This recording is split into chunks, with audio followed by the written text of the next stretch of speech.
The belief that you are lowly, that you are weak, that you are full of shame and guilt is a good thing. And it drives humility, but it also drives insecurity.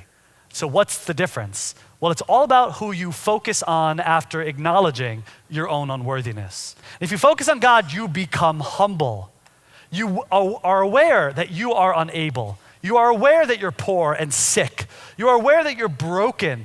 And then you look to God and you go, God, I am a broken vessel in your hands. And he takes you and he molds you and he shapes you. And it's like the Apostle Paul says. God says, my grace is sufficient for you, for my power is made perfect in your weakness. That is true God-centered humility. Alternatively, you can go the other way, which is you acknowledge your unworthiness and you begin to focus on yourself. You think to yourself, I am unworthy, and so what I'm going to do is going to marry the most beautiful person I could find because maybe that would make me feel good about myself.